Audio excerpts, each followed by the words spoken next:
Kembali di Editorial Media Indonesia, pemirsa, saya akan langsung membahas dengan anggota Dewan Redaksi Media Group, Kang Jajat Sudrajat, mengenai topik kita pada pagi hari ini, jebakan data beras. Ya. Pertanyaan paling mendasar, kenapa kemudian data soal beras ini tidak akurat atau sering salah, Kang Jajat? Nah, itu yang kemudian jadi mengundang kecurigaan kita. Kenapa dalam soal yang ini bukan kali ini saja terjadi kan? Ya. Bertahun-tahun ini terjadi dan seperti tidak ada penyelesaian yang betul-betul tuntas. Ya, selalu berulang. Katanya keledai saja tidak mau terantuk 2 kali ya. Ini berkali-kali. Jadi kita kemudian mempertanyakan, curiga ada apa sebenarnya? Siapa yang bermain sesungguhnya di situ? Ya, selalu kan ada di Kementan itu ada perkiraan panen misalnya ya, perkiraan target produksi beras itu kan perkiraan ya. Misalnya tahun ini, tahun 2018 tuh kemungkinan ada sekitar 80 juta ton padi yang kemudian jadi berasnya sekitar 45. Nah, kebutuhan kita itu sekitar 33 juta ya per tahun. Nah, tentu kalau melihat data ini dari perkiraan ini lebih ada surplus kan sekitar 13 juta ton ya. Tapi faktanya kan lagi-lagi kemudian beras katanya tersedia, tetapi faktanya kok ternyata berkurang, tidak seperti yang mencukupi ya? Diperkirakan, tidak mencukupi. Tentu di tengah problem soal data ini misalnya yang diidentifikasi ini kan pertama apa? Data konsumsi beras tidak akurat ya, itu data konsumsinya. Kemudian sistem pelaporannya produksi padi itu tidak akuntabel ya.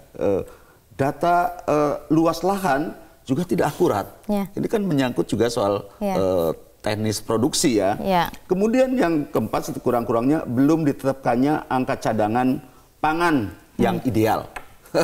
Ini bagaimana ini kok ini bisa terjadi? Nah, tadi angka-angka itu tentu logikanya kan nggak mungkin impor dong. Oh, ada surplus kok, surplusnya juga nggak tanggung-tanggung. Ya, 13 juta ton. Tetapi pemerintah, kalau saya ikuti alur pikirannya Pak Menko Perekonomian dan Pak Wakil Presiden, di tengah-tengah kayak gitu tidak ada kepastian, ya impor dulu karena itu menyangkut ketahanan pangan kita, ketersediaan pangan. Ya, kalau ada problem nanti menyangkut kekurangan katakanlah, ya kekurangan terutama ini bahan pokok beras, pasti akan menimbulkan persoalan masyarakat ya, keresahan sosial dan itu akan berdampak kemana-mana. Nah, tapi kan poin kita adalah kita memang nggak mampu nih menyelesaikan persoalan ini, ya bisa harus diselesaikan dong. Dan bahkan setiap kita bicara soal data, ini tidak saja soal data soal padi, soal beras. Menyangkut banyak hal termasuk data pemilih pun kita kan selalu problem. Makanya saya tadi katakan jangan-jangan kita secara psikologis ini memang punya problem dengan angka. Jadi Anda menyangkut apa? Menyangkut ketepatan mencari solusi kan? Ini kan sebenarnya soal metode saja kan, Kang. Tapi ini kan sudah bukan tahun pertama. Tahun pertama jika ada kesalahan oke lah, kita mungkin masih mempelajari. Tapi kan sudah bertahun-tahun, sudah hampir 5 tahun, artinya sudah mempelajari. Metode yang paling tepat itu seperti apa? Anda melihat ini soal kapasitas, kapabilitas, atau memang soal political will?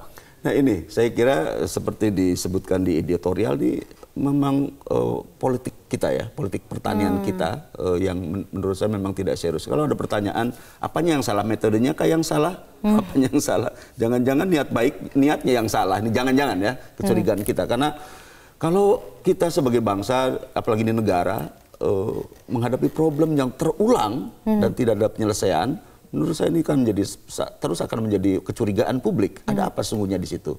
Adakah bermain di situ para pengimpor misalnya atau apa gitu sesungguhnya?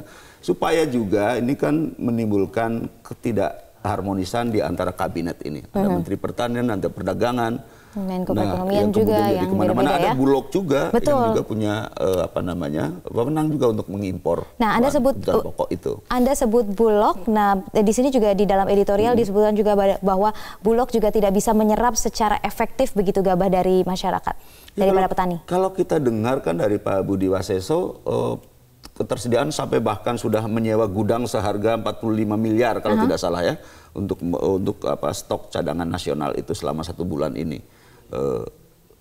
Tidak ada masalah itu kalau melihat itu, kalau mendengarkan itu. Tapi lagi-lagi problemnya adalah seperti disebutkan lagi-lagi di editorial dulu tahun lalu kita tidak ada problem soal beras, ya, tapi tiba-tiba harga beras melambung luar biasa. Betul. Ya, tentu yang menjadi korban kan lagi-lagi masyarakat. Ya, masyarakat. Nah, karena itu saya kira menjawab soal jebakan ini jangan-jangan sesuatu yang disengaja supaya tidak selesai, supaya ada pihak yang diuntungkan di situ. Kak, kalau kita identifikasi ini tanpa menunjuk pada pihak tertentu begitu ya, Kang, dengan jebakan ini kira-kira siapa yang akan diuntungkan? Yang jelas dirugikan masyarakat, begitu. Tapi yang diuntungkan siapa? Yang diuntungkannya pihak-pihak tertentu yang pemilik modal yang mungkin jangan-jangan ikut andil impor di situ. Nah, itu kecurigaan masyarakat. Ya karena itu kan harus dijawab ini.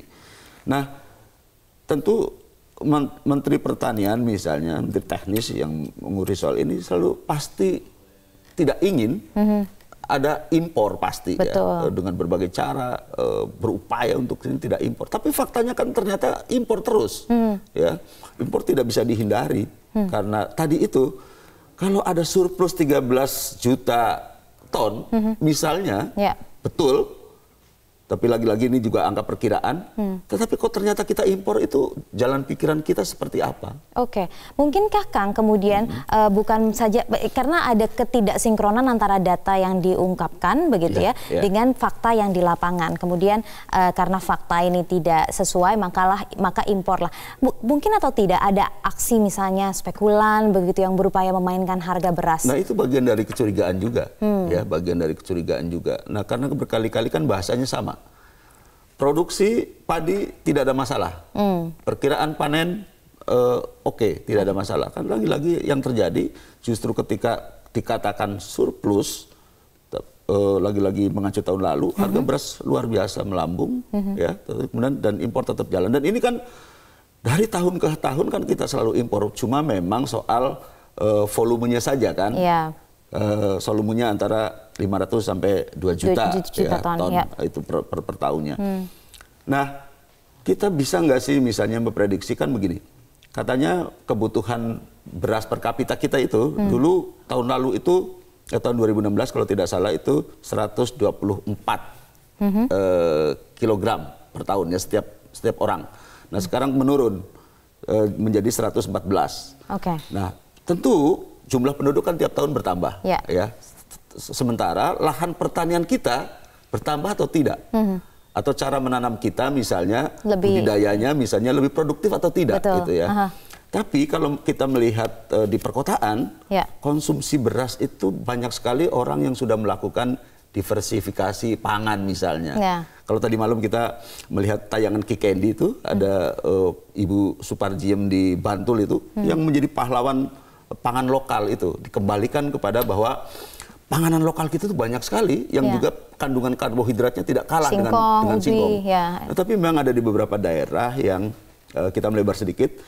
Cita-cita, misalnya saya punya teman di Sulawesi Tenggara di sana. Di sana itu ada sekarang sudah profesor. Cita-cita tertinggi waktu itu tuh menjadi pegawai negeri. Kenapa? Karena kalau pegawai negeri dia bisa makan beras, makan padi.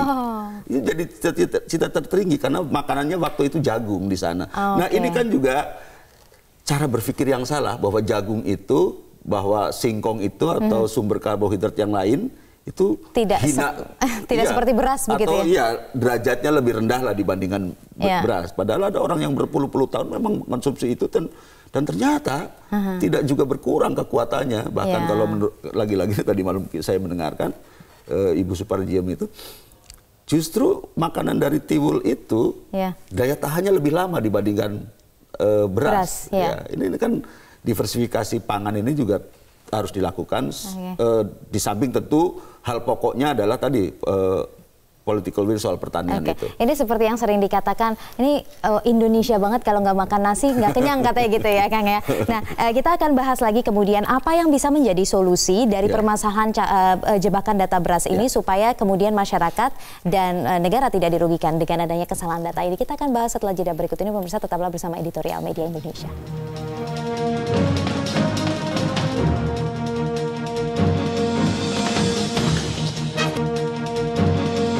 Kami mengundang Anda untuk bergabung bersama kami melalui sambungan telepon dan langsung saja kita sapa. Ada yang pertama adalah Pak